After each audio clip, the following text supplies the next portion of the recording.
Hey everybody, Dan Schinder here on Yesshift with that guy. Yeah, Steven Schinder. What do we do again?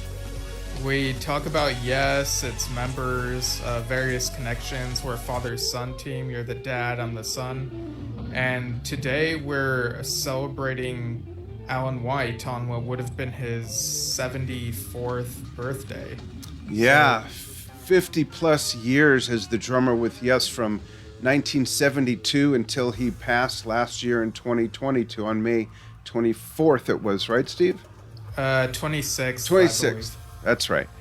And Yeah. a friend and a great supporter of Drum Talk TV. I interviewed him pretty much every year from about the second year on or something like that. Oh gosh, I got so many personal stories. There's Alan right there with Steve's brother Alex in my arms when Alex was about 2 weeks old.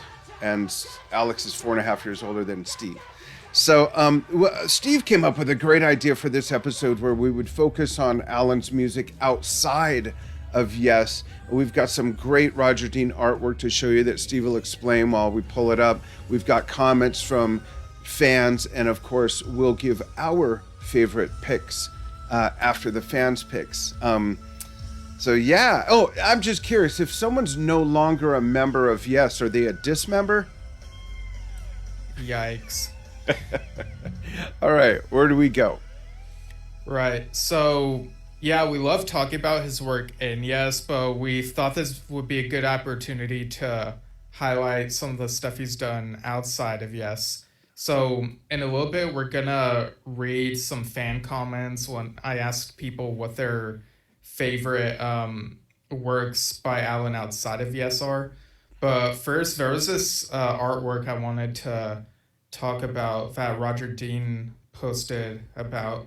So this is called The Old Bridge, and I'm just going to read what Roger Dean posted about it. This was for White's band White. You know, it was named after him, and it was in the 2000s. Well, I never put those two together. Right.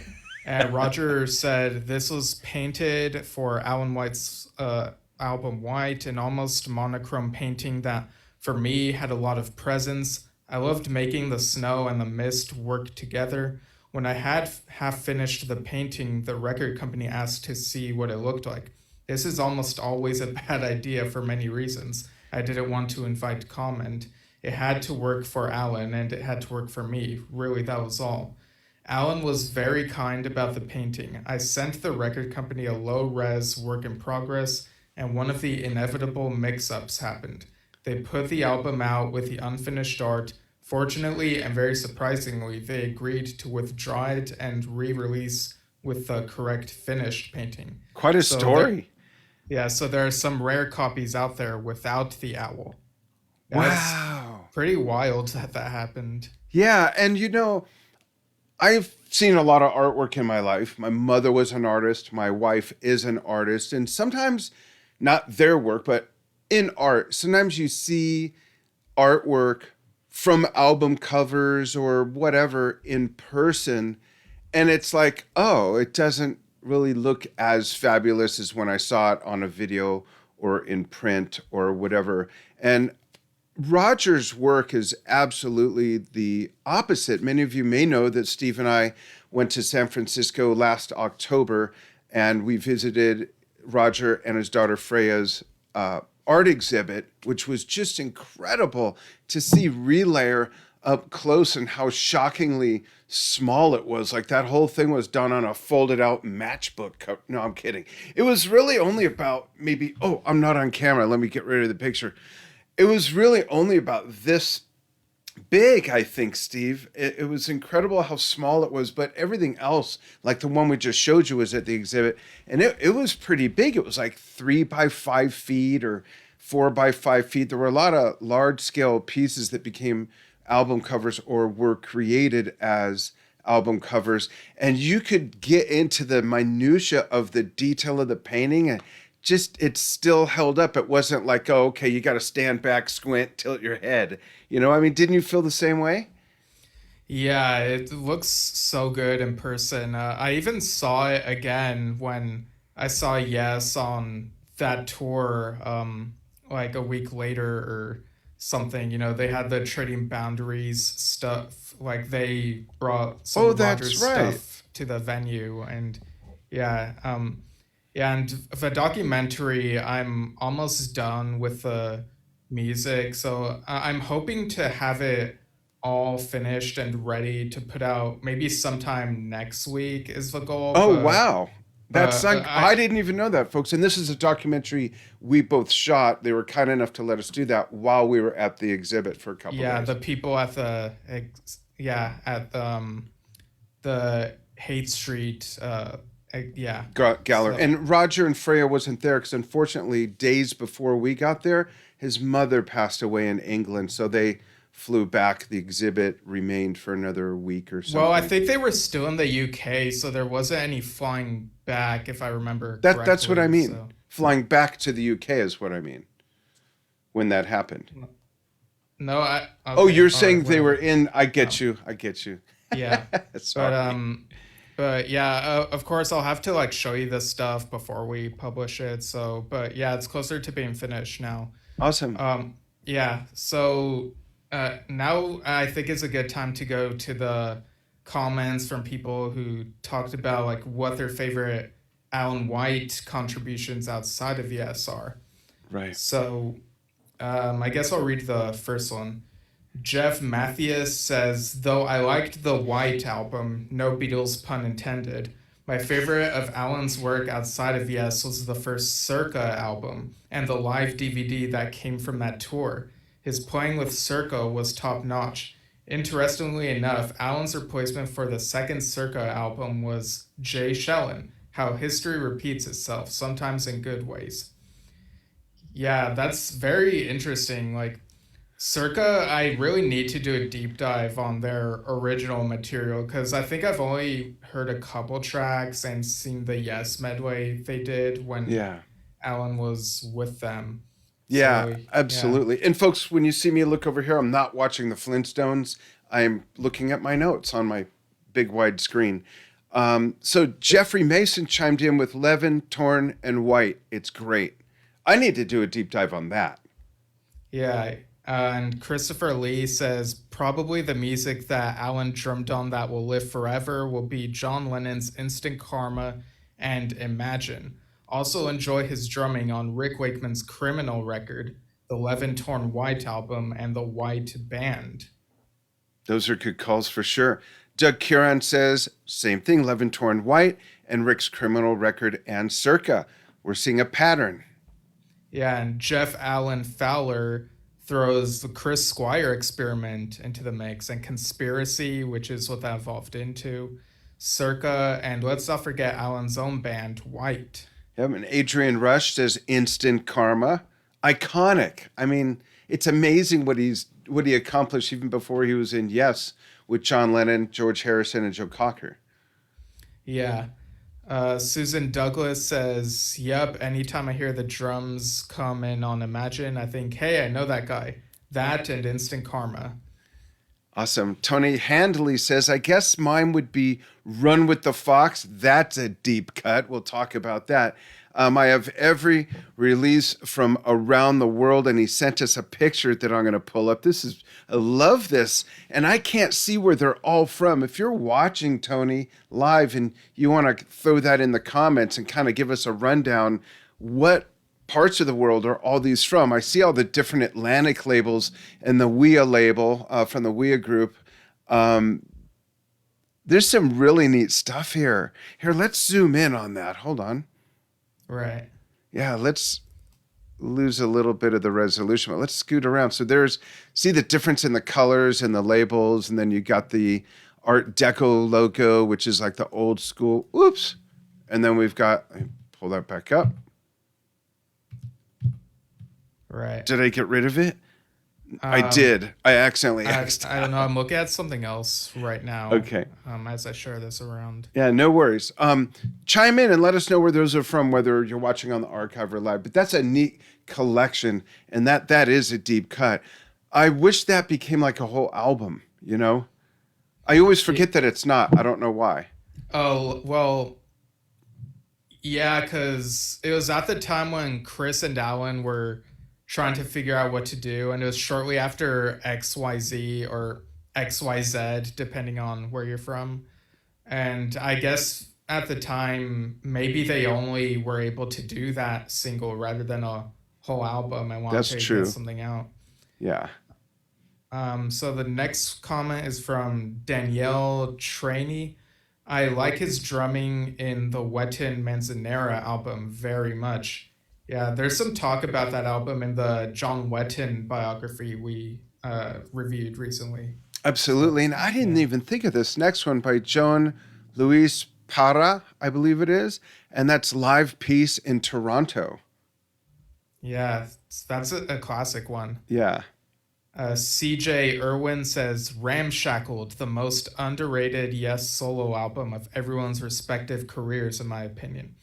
Yeah, we talked about that one for his birthday last year, and it definitely feels like the most, maybe in a way, unusual of the albums Yeah. because it doesn't feel like Alan is showcasing his playing like in the spotlight. It's more like he has some people on his album and is playing with them, and it's very interesting. Yeah. And if I remember correctly, I'm winding through everybody's catalog in my head of all the Yes members that did solo albums, which I think is all of them. I think it might be the Well, only one with a reggae piece on it, right? um, The one that John sung on, I believe. yeah, no, John didn't sing on a reggae song on that album. I thought there But I was feel like John may have a reggae song on one of his own solo maybe albums. I'd have to that's what look I'm again. thinking of. Yeah, but there's some great videos from that album as well. I agree, totally underrated. And Nathan Tyler Lowry says Levin Torn White is fantastic. Don't forget his work with Circa and Conspiracy, and briefly The Sin, which was with Chris Squire from Chris Squire's Yeah, first band, when and of yeah when course they X. reunited. Yeah, Yeah, and then of course XYZ. For those of you who might not know, XYZ or Z stood for X, Yes, Zeppelin, and it was Chris Squire, Alan White, and Jimmy Page from Led Zeppelin. And there's some demo stuff out there, and some of that became the drum duet beginning on the Union tour with Bill Bruford and Alan White, and then ended up being the beginning of Mind Drive. yeah. Um, and this next one from Gilly Good News says liked the band White very much. Should check out Levin Torn White. And I think Gilly commented later on and checked out Levin Torn White. I guess wasn't sure what to make of it, so that's kind of interesting. Yeah. Yeah, I've never heard it yet, and I don't know what to expect. That's a weird combination, right? Tony Yeah. Levin, a master at not only the bass but the Chapman stick and the stand-up double bass with a bow or without, and then Trevor Horn and Alan White. I can't No, imagine. David Torn. David Torn, sorry, David Torn. I can't imagine what that sounds like with their backgrounds, but Right. it makes sense. Yeah, I said Horn. Okay, then we got Troy Turney. His drumming on Instant Karma, so good. Yeah. And Diane. Wait, I want to comment on that. There was, Oh, yeah, go I, ahead. I forgot what year. I want to say maybe 2016 or 17. I was getting ready to interview Alan at the Ludwig booth. And so he came up to me and said, "Hey, ask him how he came up with those drum fills in Instant Karma, and tell him I said it sounds like drums falling down the stairs, but not in a bad way." And I just thought that was so funny. So I brought that up because there's some really cool syncopated playing against the beat that he does in that song that's really neat. Yeah. Diane Copeland says, I first knew of Alan when I got a copy of Live Peace in Toronto way back in 1970. Loved it. Wow. I was thrilled when I saw Yes in 72 that I'd be hearing Alan White. Wow, so that's someone who like knew about Alan through the pre-Yes stuff and then was like excited when Vinasa That Be in Yes came out. That's wow, Yeah, that's wild. absolutely. They're probably 104 years old. No, I'm kidding. Um, Rick Miller says his work with the Beatles members, John Lennon and George Harrison. I'll have to look them up. Yeah, I've never heard of them. I No, don't I'm know kidding. what's They're going on there. legendary. Patrick Alexander says the Wetton Manzanera album had some solid drumming on it. Levin Torn White was amazing. Gosh, I got to check that out. We're going to do an episode on that, though, aren't we? We could. I actually. Well, okay. Well, let's read this. Okay, sorry. Yeah. Sanders Thornberg or Burrow. That's like a secret agent name. I love that. Sanders says, I'd love it if you could take a deep dive into Alan's work on the 3 unreleased pre-White albums with Ted Stockwell before Ted left the band and was replaced by Jeff Downes. The albums are called White Origins, White Loyal, and White Songs. Years ago, I heard the Loyal album when they had it streaming online. Stockwell's keyboard work was fantastic on that, far closer to Wakeman's style than Downes. Are you familiar with any of the history before that culminated in the official White album? I'm personally not familiar with that story at all. I find it fascinating. You, Steve, are you familiar with that? Yeah, I'm familiar with a bit of it, and I'll say what I was familiar with when you Okay, finish reading finish. the Okay. comment. So. And then Sanders goes on to say, I believe the band's name for the Loyal album was originally called Treason. There are a bunch of YouTube videos where 2 members of the band talk about working on these albums with Alan White. I have no idea why they still haven't been released yet. The only thing I can think of is publishing rights, contractual management mishmash, which has always held things up with people in the past, especially when people of different management or labels get together on one record. Hence, case in point, Rick Wakeman being with A&M all those years while the band was on Atlantic. Right. So I was already familiar with White. I remember back during the Yes hiatus, after the 35th anniversary tour, each person was kind of doing their own thing, trying to figure out what to do while they waited to figure out what to do with the band. And White were gonna do a tour with, I believe, The Sin and Steve Howe's solo act, and How it was gonna, weird. it was gonna be called the More Drama Tour, and each one would perform their own set, and then I think at the end, the members would like come together and perform songs from Drama, Wow. and that was a huge deal at the time because this was before the In the Present tour onward, and at that time it would have been the first time since the Drama tour that Yes members performed any drama material apart from Whitefish or something like that. But of course that tour got canceled, I believe, because of some bombings that were going on in Europe, and it was kind of seen as very risky to do the tour. So it was a huge bummer when that got What? canceled. But When was this? Why do I not remember that? Well, there's lots of uh, reasons why I might not, but this would have been 2005. wow, I just don't remember any of that. Right. It was Huh. kind of, I remember only seeing the announcement on yesworld.com around that time. Um, Huh. yeah. So I was actually thinking about this the other day. Well, probably a few weeks ago, but you know what I mean. But how sometime during that hiatus, you and I were visiting a friend of yours who also became my friend. It might have been Jay Sheehan, Okay. and In San Diego? yeah, and I Was it when think we went to the Ethiopian restaurant that night? no, it was long before that. Okay. And I think Yes came up in conversation, and he was like, "Oh yeah, what's up with them?" And you're like, "I think they're done." And like, little did we know they were just Should on a never long say that about hiatus, that and band. Yeah. they would come back, and yeah, Over and over and over. Yeah. yeah.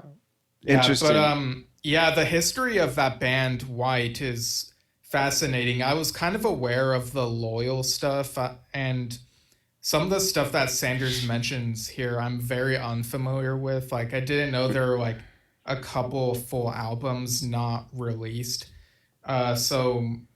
I did some reading on relayer35.com, which is a fan site that has info on Yes members' Just got discography. yeah.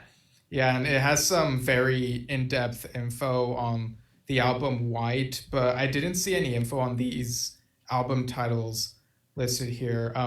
But apparently Ted Stockwell had known Alan since the early 90s, and Treason was his band. Alan guested on one of that band's songs on their 1997 album, and then apparently recorded more material with them, but it didn't get released. I'm not sure why, but yeah, Hmm.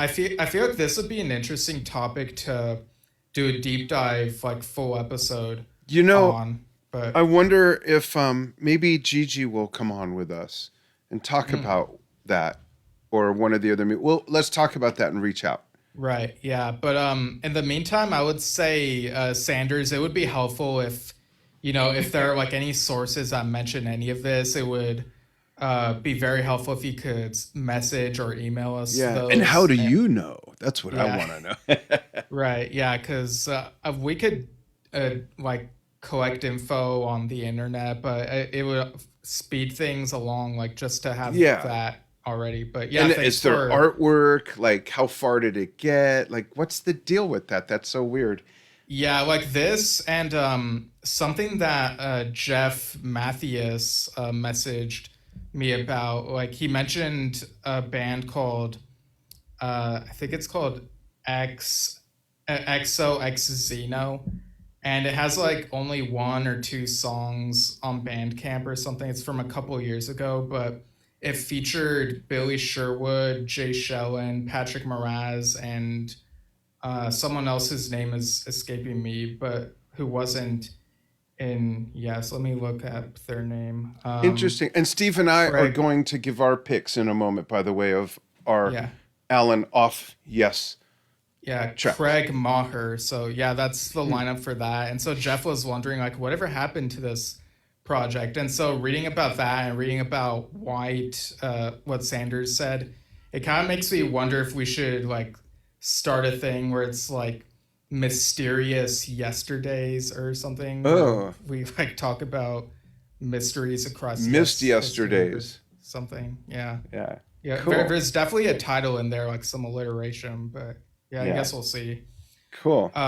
So what are your picks in terms of favorite Alan White works outside of Yes? And should we go like back and Yeah. forth or Let's like take all? turns. Okay, Okay. So my first, and these are in no particular order. White. so the band. Yeah. Okay, yeah. So, uh, Yeah. I went by yeah, albums I and. thought you were gonna say more after Oh, you oh, said sorry. Yeah, White. I So, thought you froze. oh, okay. It must have been the snowy artwork on the album cover. But yeah, so what do you think of that band? Like, what are your thoughts? Oh, I liked it. It was rocky, which I thought was cool. It wasn't like full out progressive with spacey, a lot of spacey interludes and stuff like that. So I liked seeing that side of him. It was almost like some of his older years, his previous years, older music, that he would have played with like Joe Cocker and stuff, just the beats, the rhythms and things like that. I thought it was cool. Okay, yeah. That's actually one of my picks as well. I remember I listened to a couple of their tracks maybe 15 years ago, but now I've listened to the album in full now that it's like more accessible. Hmm. Um, And yeah, it definitely feels different from what we'd expect from Yes. There are some shades of there are bits that kind of remind me of Genesis when it comes to the singing. There was a song that kind of reminded me of Pink Floyd's Money in terms of like Huh. the style of it. Um and yeah, like it's a really good album. I think Loyal is one of my favorites. they played a few of these at the Alan White tribute concert last October, and yeah, I think it's a very fascinating chapter in Alan's discography, and like all this talk from Sanders and like some other people, Yeah. like it gets me curious about like what more is there to like Right. how things evolved with Yeah, this there were over the obviously a lot years. more things going on than we're aware of or that ever saw the light. Cool. Yeah, My next one is Conspiracy, which of course included a couple other Yes members or Yes members to be, depending on how you look at it. But right. I liked that because it had shades of Yes, it had shades of Yes to come, and he's basically a sideman in that gig. If I could put it that way. Um, so Yeah, I liked because that a lot. it's mainly led by Chris and Billy, that Yeah, project. yeah, Yeah, it's very different from Yes as well, which is cool because it has sort of um like this sort of different type of intensity to it in places, and you also get to hear Chris, like his voice is more prominent, and of yeah, course which I love. Alan works so well with those guys, so you know that when they were working it was probably like pretty easy to just get in the rhythm of things in Yeah, terms of working together and just doing the music. yeah, the synchronicity is there. Just it's in their DNA of playing together for so many years. What's your Yeah. next one? So my next one, and I'm curious if like you may have picked this one. I thought it was possible, but Wettin Manzanera You know what? I from didn't because okay. I'm not super familiar with it, which is weird because we just did an episode to honor John Wetton on his birthday, and I just haven't been able to get to it, but I want to. I'm real curious about that. Tell us about it. Yeah.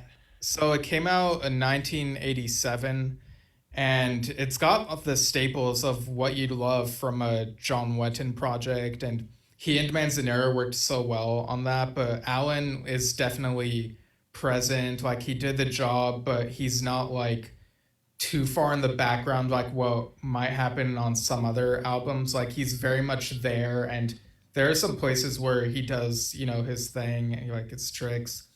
Cool. um, and it's a pretty good project of the 80s. Is like around the big generator period, and while there may be like a place or two where it sounds kind of dated, I think it's probably aged better than big generator, Is the even though I production do enjoy better? that album. Thanks. Yeah, Is the I think production so. okay? Good, because I don't know what happened to Big Generator. I mean, you go from Drama, which is a huge sound compared to the previous album Tormato, and then you go from Drama to 90125 with just spectacular Trevor Horn production, just amazing. And then Big Generator sounds like it's playing through a Jack in the Box speaker with a shoebox over it. It's like, what happened there? Yeah, What happened? Who said this is okay? Let's release it. it was partially probably because of the switching between producers and whatnot. I just But don't yeah. appreciate the okay on it. Someone giving the okay. So that's the biggest thing.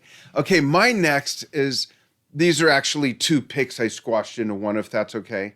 Yeah, that's fine. Okay, his work on Steve Howe's first two solo albums. Bill Bruford is more present on the first one, but Alan is all over the second one. So that would be um, Beginnings and the Steve Howe album, respectively. I love his work on those, and I still find it funny all these years later that they still, with Conspiracy, with Circa, with all these other things, or solo albums, that they got fellow or past Yes band members to play on their own stuff. Like, just call it a Yes. Steve's first two solo albums could have been Yes albums. Absolutely, especially the first one. You really hear how much input he had with the band's sound and his playing and his writing at the time, especially if you just listen to that first album is spectacular. I just love it. Yeah, I think the only thing is that in order to yesify it a bit more, um, like you and I agree that for something, when people say, "Oh, the current Yes is just the Steve Howe And I project," don't that hear that at all. I yeah, just like I don't. saw a recent post where someone was like, "I wonder which Steve Howe solo I album they saw that. mean," Yeah. because yeah, and I think Billy chimed in. So yeah, Yeah, but it was Billy that said that, actually. Billy's the oh, one that made that comment, that reply, oh or yeah, that he comment. replied to that comment that the yeah, Yeah. and but yeah, when it comes to his solo albums, it's like, okay, Steve has more leeway to do lead vocals. So, in order for Beginnings or something to be a Yes album, he would need to dial it back, and you would need to Add John get, in. yeah, or similar voices. Like you would need the Yes choir, so to speak. Yeah. Yeah. As Um, opposed to Yes Squire, which would right. be Yeah, I included mean, in the Yes Choir. But I love his work on those two albums. They're great. yeah. So my third pick, and I had like three picks, and these were the ones I focused on, is, and it's been mentioned a bunch, is Levin Torn White. This is pretty much instrumental, and I was not sure what to expect before listening to this, but it's very improvised, and it's got King Crimson feel in places, and feels very, it's different from the type of stuff I'm used to hearing Alan on, whether it be in Yes or these other bands we've talked about. And I think that's pretty much the mix between him, Tony, and David. Like they were really able to capture this untamable sound. And it's just like listening to it, I was like, how have I gone this long without having listened to it? And And I so haven't listened to it yet either. yeah, This you need much to. longer. I think you'll enjoy it. But Okay. yeah, it's really cool. It's a shame that I don't think they played live because of their scheduling. Like they were always busy with different things. Alan with Yes, Tony with Peter Gabriel and his King stuff. Crimson. Yeah. So, but it's better to have uh it's better to have the new material and no, like I'm glad we got something, as opposed to them like talking about, oh, we're gonna do it and then it doesn't happen, because Yeah.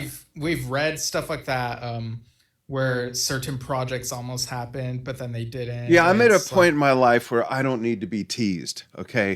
Can you just do what you say what you do, just give it to us, say what you know we can get. Just tell us afterwards if you have to, right? right. Okay, next on my list is Criminal Record with Rick Wakeman. I love that album. Okay. And I kind of forgot about it, to tell you the truth, until I started rewinding and looking through that discography. So I chose that. And you know what a huge Rick Wakeman fan I am. He's one of my biggest musical influences. Him and Keith Emerson as keyboard players are two of my biggest influences that are not drummers, but as far as their musical compositions and their playing, and oh God, I just love both those guys' work. Absolutely. Yeah, that they're so iconic in the prog space. Yeah. Yeah. Are you familiar with that album much, Steve? It's possible I may have listened to a few tracks like 15 years ago or something, but I Okay. honestly don't know if I have listened to it, Check it out. even in full. But yeah, like Rick's got so many albums, so it's like after all these mentions, it sounds like it's one I'll have to visit. Yeah, for sure. What's your next one? Well, those are the three I focused on. I pretty much limited it to just Oh, those. that's right. I came up with a few more. All right, some honorable mentions, if I may. Okay. The work he did, obviously, with John Lennon and George Harrison, just iconic music. He's on Yeah. Imagine, for goodness sakes. Imagine. What's the name of that documentary they did, where you see him recording it with John and them writing it and all that? Do you remember? I Um, discovered it after are you, Get Back came out. oh, I wonder if maybe it has the same name. Oh, you know what? I Um, think so. I think it's called Imagine. I think you're right. okay, yeah. Yeah, folks, go watch that. You'll see a 20 or 21-year-old Alan White playing with John Lennon, and it's such an inside, wonderful documentary. But of course, as mentioned, Ramshackled, his one and only real solo album, is extremely underrated, and it's exactly like you described it as well. He's not so much in the spotlight, and it's so different from what I would expect because it's so far away from Yes music, more far away than I think anyone else is, other than, well, that's not a solo album. I was going to say Bruford Moraz, but that's a duo album, but still, those are total Right. jazz, just drums and piano. So I love that album, and I think I want to put that on after not hearing it for a very long time. Yeah. I'm pretty sure I've watched this Imagine documentary a long time ago, It's but fascinating. I discovered it right after we saw Get Back, whenever that came out. okay. But yeah, I've listened to that stuff he worked on with John Lennon and George Harrison, and just a couple of icons and legendary music, and it's pretty amazing that he was able to do those and then go to Yes. Like, And talk Joe about a Cocker in trajectory, right? between. Some very iconic 60s and early 70s music. He played with Joe Cocker. Yeah, like Joe Cocker, like, is kind of a blind spot for me. Like, I'm sorry if I'm offending anyone who's No, like it's okay. more You're only familiar, 14. but No. I'm twice that. But yeah, um, So but then can I give you a yeah, recommendation? sure. And it's the last DVD and tour made before Joe passed away. It's called, it's live in Cologne, Germany, and it's called Turn It Up, or no, I don't remember. Turn It Up or something. And the drummer is Jack Bruno, who we had on Drum Talk TV a couple years ago. And it's one of the best live concert films ever. The cinematography is amazing. The band is great. The stage set is really neat. Joe is sober and on fire. It is really, really good. His band is just, it's called Kick It Up or Turn It Up. I'm sorry, Is folks. it Fire It Up Fire Live? it up, yes. It was Okay, close. Give me credit for close. Do I get 2 points out of the 10? Go watch okay. that. Jack Bruno's fantastic. Can't remember the young lady playing bass, but she's fantastic. I met the guitar player, David Black. I'm pretty sure that's his name. I met him right after I spoke at the 2019 NAMM show. He was just sitting right off to the side where I go and answer questions afterwards and introduce myself and just told him how much I loved that work. Sorry for the loss of Joe. Just all very down to earth people. You got to check that out. It's a killer concert video. And folks, if you're not familiar with Joe's work, or even if for whatever reason you don't favor Joe's work, I promise you will love this film. It's great. It really is. And I'm so Yeah, critical about that, being a video guy since like 2020. I'm super critical about this stuff. The yeah. song I do remains, love a well shot concert film. Yeah, yeah, the song remains the same. One of my favorite concert films ever is just, it's a quilt of clips stuck together with different clothes within the same song. It's like, come on. It drives me nuts. And some of it was shot afterwards at a sound stage with their stage setup that was cut in. But I still love that film. But this is primo. This is so good. That and Peter Gabriel's Growing Up Live are, in my opinion, the two best concert films ever. Modern day, I'm not dissing Yes songs, folks, so don't even start with that. Don't throw any tormados at me. All right. yeah, yeah. Growing Up Live is excellent. Yeah, it's Um, an amazing presentation and shot really well. It's shot yeah, really well if you consider the presentation, that it's in the round. You got stuff coming up from the stage. You got stuff coming down. He got his big bubble. He bounces around, and folks, he's riding a bike around the stage. yeah. He's in a rowboat. You got to see this, folks, if you haven't seen it. And Tony Levin, Uncle Tony, he's just so good in this. And Peter's daughter, oh my God, she looks just like he did in the early Genesis years without the shaved thing right here. And she's just great. Rachel Z on keyboards, who is the wife of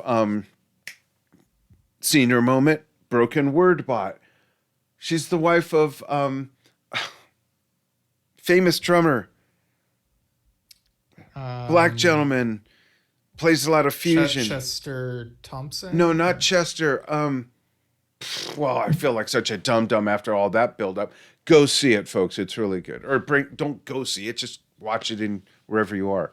All Anyhow, right. we have something Yeah. special also coming up to honor Alan White today at 2 o'clock Pacific, 5 o'clock Eastern. That would be 10 p.m. UK time. We are going to be live on Drum Talk TV, and Steve will share it to the Yes Shift page, but we'll be live on Drum Talk TV with Dan's Almost Daily Vlog, which is now probably more like a weekly vlog, but we're getting back in the groove. And I'm going to play a plethora of Alan White music for about, let me check my schedule. Oh, wow, I have our team meeting at 3. So I'm playing just under an hour, and I've got like 50 songs on a playlist to choose from. So I'll take requests. There's promos out there. Steve's going to gather those requests. I've got my own requests. A lot of them are probably some that were mentioned.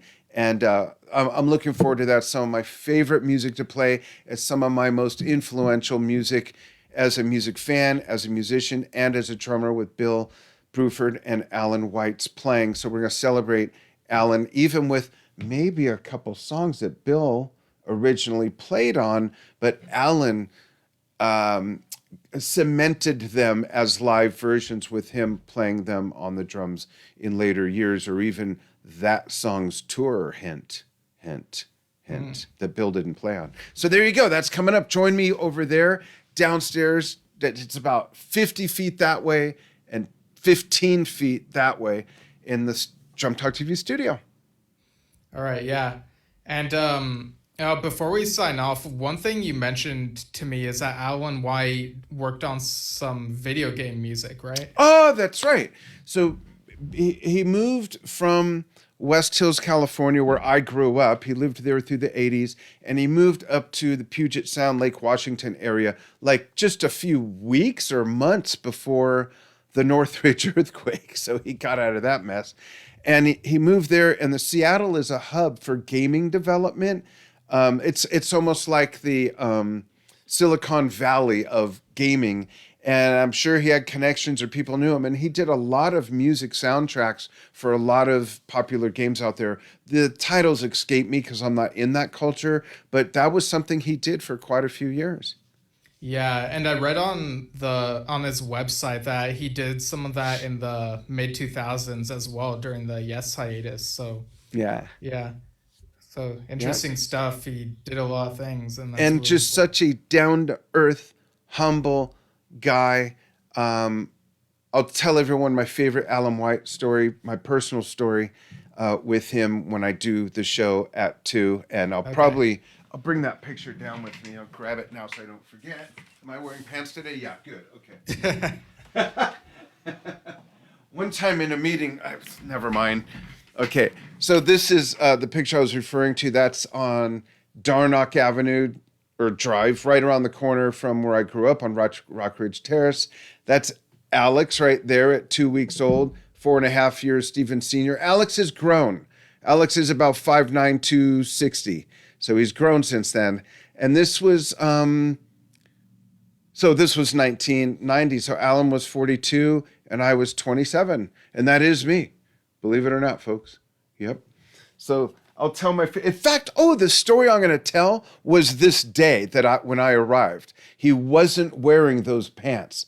I'll leave it at that and finish the story when I Right. start the vlog. There you go, folks. Thanks for following what we do. We do take suggestions. You can write us at yesshiftpodcast@gmail.com. The dot is lowercase. And you can follow us not only on Facebook, where our live broadcasts originate, which is facebook.com/yesshift, but Steve, on YouTube and Anchor as well. Yeah. YouTube.com/at Yesshift and anchor.fm/Yesshift. You could even donate there. Um, is that everything? I'm Yeah, sorry. There's yeah, just been so much today, and yeah. it's That's maybe everything. okay. Yeah, maybe it shows, but folks, like we're people, you know. Yeah, yeah, and that's okay. We're good with it. We're going to start getting ready for the 2 o'clock show. What time is it? Perfect timing. I'm going to grab a snack. I already got my laptop down there. I'll do a sound check. Thank you, Mickey Mandel, my 6th grade teacher, whom from I learned more in 6th grade than junior high or high school combined. Believe it or not, folks, I was on the phone with him right before we started this show, and he gave me some feedback from my last live. Mickey's 90. You gotta listen to wisdom, right? Oh, wow. And he said that my drumming was fantastic, but it overpowered the music. I'm always afraid to turn the music up too much. So I might dial the mic gain up a little bit so it's not too crunchy, and then turn the music up and move the mic a little bit away from my hi-hats. Yes, folks, I'm only using one mic when I do these things. We're going to redo the studio later this year, put in a new floor. I'm going to mic up my drums. I have all that stuff. I just haven't gotten there. But thanks, Mickey. I'll do that. So it should sound fantastic. Looking forward to people's requests. Now I'm kind of upset that I scheduled it for 2 and we have our team meeting at 3, which is too late to change. So I'll squeeze as much as I can in that 1 hour. So how about we just do this Close to the Edge, the live version with Alan, and Revealing Science of God, show over. Right. I mean, that would be an excellent tribute, but yeah. You know what? One day I'll do a live where I'll play all 4 sides from that bootleg of the tour of Tales from Topographic Oceans. I'll just play all 4 of them. Oh, maybe for its 50th in December? Ooh, possibly? let's plan that. And I'll play my mandolin, even though that's not what Steve's playing, for Leaves of Green Orbit. What's the name of that part? Is that part? Well, it's from the Remembering, and Yeah. it goes like Don the Cap.